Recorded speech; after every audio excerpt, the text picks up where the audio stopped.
It's called rock crawling, and if you think you have to be a burly, manly man mechanic to enjoy this four-wheeling adventure, think again.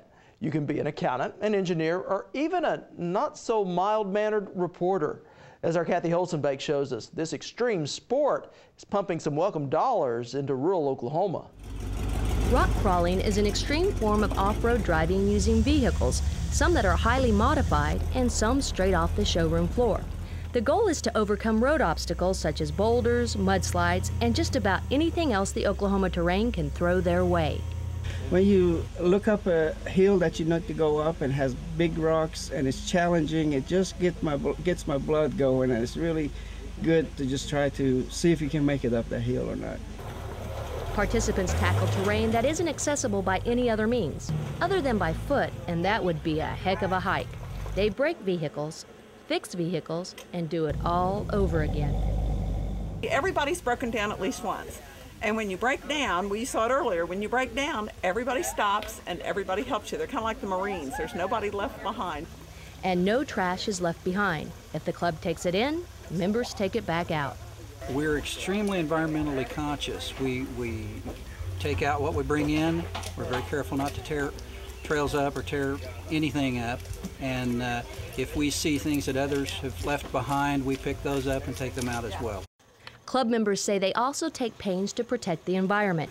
We saw them wrap tree trunks with padding before fastening winch cables around them to hoist their vehicles out of tough spots. The local wildlife didn't seem bothered by the visitors either. A mountain boomer, the state lizard of Oklahoma, sunned just a few feet from where a custom samurai fought to make it up a hill. High gas prices have put the brakes on some long-distance runs, but the members of the extreme four-wheeling aren't giving up their fun. We try to go to areas that are closer to us, because just the gas prices, just towing your vehicle somewhere just gets pretty expensive. Sometimes coming to Clayton for example, from Tahlequah to Clayton is 2.5 hours of driving, and gas gets expensive for some people. Of course, we always break things too, so that gets on top of that. 12 vehicles of various makes and models tooled along the trails at Freeling's Off-Road Park. It's the first of such privately owned parks in Clayton.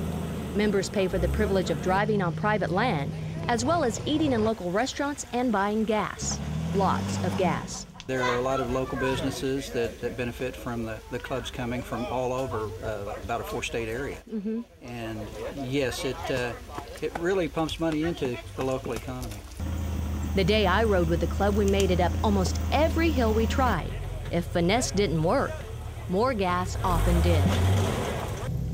I can push this truck pretty close to it. I've been running this truck for, every bit of 5-6 years now. I built the truck from a stock Samurai. That's what it started out as. And so I know it pretty well. I know how much I can push. And push it they did.